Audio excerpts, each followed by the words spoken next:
서울에 살고 있는 23살 김정우라고 합니다. 28살 최승욱입니다. 얼마 전에 그 아이돌 출연자들의 외모 검열 논란이라던가 예산이 엄청 많이 지원된다? 남자한테 지원은 하나도 없다. 저는 긍정적인데 제 주위는 대부분 부정적. 뭔가 무슨 일을 하는 곳인가 약간 제가 정립이 잘 안 돼 있는, 잘 하고 있는 건가 싶은 의심도 조금은 있는 것 같고 제가 좀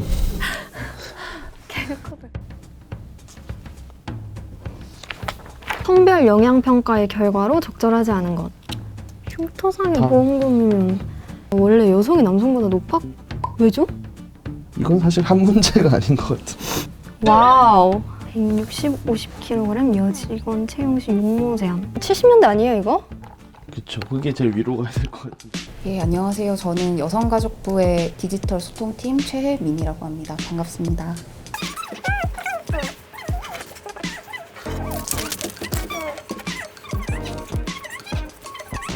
반타작. 저는 5개 맞았어요.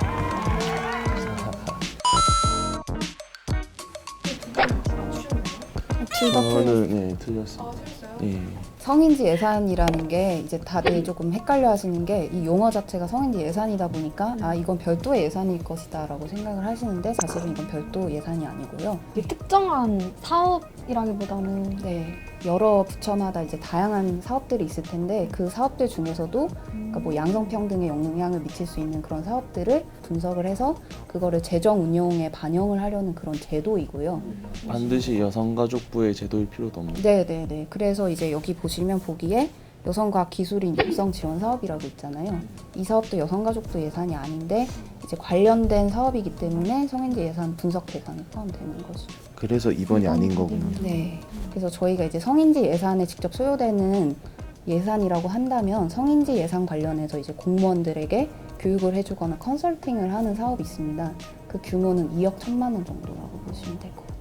그거 외에 이제 성별 영향평가 제도 관련해서 그런 사업까지 합치면 한 37억 정도. 뭔가 규모가 확 주는 느낌. 네. 그래서 사실은 이제 성인지 예산이 다 여성가족부 예산인 줄 알고 여성가족부 예산이 34조고 국방비보다 더 많다 이렇게 오해를 하시는 분들이 많은데 혹시 몇 퍼센트인 것 같아요? 1%는 미만인데 어느 정도 될 것 같아요? 1% 미만인 거예요? 네. 그래서 미만. 1번이 답이 아닌 거예요? 그렇습니다. 그리고 저도 1번이 1% 넘는 1%보다는 더 되지 않을까 싶어서 안 골랐던 건데. 올해 기준으로 전체 정부 예산의 0.23%. 98년도에도 네. 저희가 찾아본 기사에 따르면 0.23%였습니다.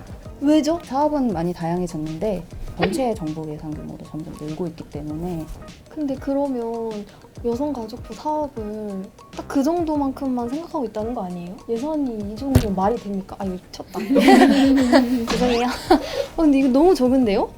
진짜 몰랐어요. 사실 육아휴직 제도도 고용노동부의 제도이고요. 어린이집도 보건복지부 제도입니다. 여성이나 가족을 대상으로 하는 거면 다 여성가족부가 하는 거라고 생각을 하시기 쉬운데 취약한 가족, 폭력 피해자 여성이라던가 경력 단절이 된 여성이라던가 다각지대에 있는 분들을 많이 지원을 해주는 그런 부처다라고 보시면 될 것 같아요. 저는 5번 골랐어요. 가장 대표적으로 알고 있는 게 해바라기 센터 알고 있거든요. 성폭력 피해자 지원 예산은 이제 올해 기준으로 313억 정도. 여성가족부 예산 중에서 제일 규모가 큰 게 2019년 예산 기준으로 아이돌봄 지원 사업이고요. 2,240억 정도. 82년생 김지영이랑 그 영화 보면은 베이비시터를 못 구해서 직장을 포기하거든요. 그래서 예산은 저희가 매년 늘려나가려고 노력을 하고 있고요. 네. 그 양성평등 관련 예산이랑 가족 관련 예산이 네. 이렇게 따로 있는 건지. 그 여성가족부의 업무가 크게 여성, 가족, 청소년 업무 이렇게 나눠지는데요. 근데 이제 가족은 한부모 가족 지원 사업이나 아니면 아이돌봄 지원 사업 같은 게 이제 가족 관련 사업으로 분류가 될 수 있고요. 양성평등 사업으로는 성인지 분석 사업이라던가 아니면은 경력단절 여성 지원 사업이 들어갈 수가 있는데요. 근데 이제 비중은 가족 관련 예산 비중이 훨씬 큰 사업.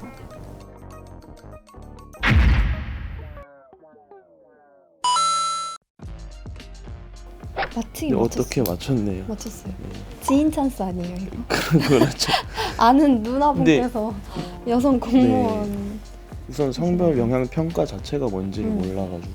성별 영향 평가라는 거는 기존의 정부의 제도나 사업에 대해서 분석을 해서 예를 들어 성별에 불균형한 영향을 미치고 있다라고 한다면 등등한 결과를 도출할 수 있게끔 저희가 개선을 하도록 권고를 하고요. 부처가 수용을 하면 그에 맞춰서 제도를 개선을 하는 그런 제도입니다. 보기에 나온 것들이 저희가 이제 개선 권고를 해서 실제로 바뀐 제도들이고요. 근데 이제 이번 같은 경우는 거꾸로 되어 있는데요. 그러니까 원래는 여성 공무원은 3년이고 남성 공무원은 1년이었는데 이제 여성이든 남성이든 일가족 양립할 수 있어야 되기 때문에 남성 공무원의 육아휴직 제도를 그만큼 늘린. 아까 저희 말하다 궁금한 거 있었는데, 그러니까 과거에 흉터 상해 보험금이 이제 여성이 남성보다 높게 설정이 돼 있었다는 거잖아요. 그러니까 그 이유가 어떻게? 저희가 이제 짐작하기에는 그러니까 여성에게 흔히 외모가 더 중요하다라고 생각이 되기 때문에 사회적인 인식을 보험금에 반영을 한 것이라고 볼 수 있고요. 그게 어떻게 보면 남성에게 차별적으로 작용을 하고 있었던 거기 때문에. 4번 같은 경우에는 이게 그러니까 용어만 바뀐 건가요? 아니면은 이게 실제로 바뀌는 내용이 있는 건가요? 미망인이란 용어 자체가 성차별적이라는 표현이 있었기 때문에 용어도 바꾼 것이고요. 여성 유공자의 배우자는 수급 대상에 포함이 안 돼 있었는데 여성 유공자 배우자까지 수급 대상에 포함하도록. 사실 의외인 게 1번도 남성도 이제 역차별이라고 네. 해야 되나요? 당하지 않도록 개선한 거고 2번도 남성 공무원 육아휴직 늘린 거고 그죠? 그렇네요. 여성만 3년이었던 게 이제 남성 1년, 여성 1년으로 같이 평등하게 나눠줬다는 게 좀 인상 깊게 남았던 것 같아요. 3년으로. 여성만 3년이었다가 남성 3년, 여성 3년이에요. 진짜 새로 아셨네요. 이제야말로 제대로 알겠어요. 아까 얘기하면서 바꿨어요. 답을. 1번과 4번이 뭔가 가장 가능성이 있다고 생각을 하다가 이웃에게 폭행을 당한 여성 같은 경우는 이제 강력범죄 피해자로서 법무부의 범죄 피해자 지원 대상이고요. 여성가족부는 뭐 성폭력이나 가정폭력, 성매매 같은 젠더폭력 피해자를 지원하는 역할을 하고 있습니다. 성폭력 피해자를 지원하는 거면 남성 성폭력 피해자면 남성도 지원하는 거 아닌가요? 젠더폭력의 피해자라면 여성도 지원하고 남성도 지원하고 모두 지원을 받으실 수 있어요. 네. 근데 왜 4번은 좀 고민하셨어요? 그러니까 저도 모르게 그런 생각이 있었던 것 같아요. 베트남 여성분이면은 지원을 받을 것 같은데 저희가 결혼 이주 여성뿐만이 아니라 그 다문화 가족 전반을 지원을 하고 있어요. 이제 사실이 아닌 거에 대해서 조금 설명을 드리면 오픈 채팅방 내 불법 촬영물 유포 같은 경우는 전인선 사건 이후에 좀 한시적으로 이렇게 불법 촬영 유포가 의심되는 채팅방에 한해서 점검을 했었던 거고요. 모바일 게임 규제한다, 뭐 인터넷 개인 방송 규제한다라고 하는데 그럴 계획이 현재 없고요. 그리고 특히 여가부가 규제를 할 수 있는 권한 자체가 없는 상황입니다. 네. 그런 얘기를 들었던 것 같아요. 유튜브에서 이제 반페미니즘 성향의 그 많은 채널들이 갑자기 노란 딱지를 막 많이 받았다라는 루머를 들은 적이 있는 것 같아요. 저는 그럴 만한 권한이 없습니다. 그냥 유튜브에서 한 거 아니에요? 여성가족부가 일반 유튜브 개인 위에 기업이니까. 있나요? 그것도 아닌데. 유튜브에서 한 것으로 알고 있습니다. 네. 네.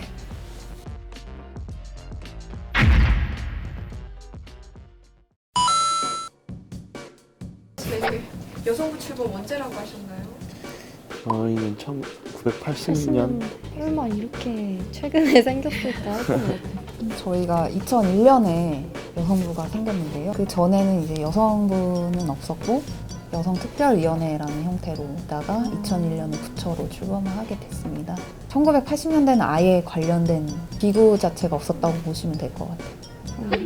키 160, 몸무게 50kg. 70년 있을 수 있는 일인가 맞아요. 싶어서 가장 옛날 일이 네. 아닐까 싶었거든요. 정말 이거를 명시를 한 거예요? 네. 명시를 채용 공고에 명시를 했다고 합니다. 취업 준비한다 그러면 막 다이어트 하러 가야 되는 거예요? 주변에도 특히 여자인 친구들은 내 외모가 좀 웃는 상이 아니라든지 호감상이 아니면 그런 생각을 많이 해요. 성형을 할까 이렇게. 그리고 은행권 채용 성차별. 이건 다 넣었어요. 저희도. 최근에도 주변에서도 들리는 것 같기도 맞아요. 하고. 이건 수치가 보여주는 거 아닌가요, 사실? 채용된 성 비율을 보면은 여자가 은행권 쪽에 지식이 유달리 없을 리가 없잖아요. 사실 정말 한 성별이 너무 독차지하고 있더라고요. 저는 틀렸습니다. 설마 없을까 하긴 했는데 남녀 관련된 문제가 잘 해결되고 있는 강국의 같은 경우에 오히려 따로 둔 부서가 없지 않을까. 부처 명칭이 여성이나 아니면 성평등이 포함되는 부처는 유엔 위민 통계에 따르면 82개국이고요. 그러니까 주요하게 포함된 국가는 프랑스나 독일, 호주, 뉴질랜드 이런 국가들이 스웨덴 같은 경우도 성평등위원회라는 것을 별도로 두고 있고요. 네. 그래서 우리가 생각하기에 여기는 성평등이 충분히 이루어진 나라여서 필요가 없을 것이다 라고 생각하는 국가에서도 실제로는 여성 문제를 전담하는 기관이 있다라는 것이죠. 저는 그 사업 자체에 30조 들어간다 이게 너무 자극적이어서 이거 잘 알고 있었는데 뭐 성별 영향평가 제도라든지 새로 알게 돼서 너무 좋았고요. 최근에 많이 이슈가 되잖아요, 여가부라는 자체가. 근데 생각보다 뭔가 예산과 권한이 되게 작구나라는 생각을 했던 것 같아요. 그래서 그런 논란을 일으킬 수조차 없는 현실이구나라는 것도 느낀 것 같고,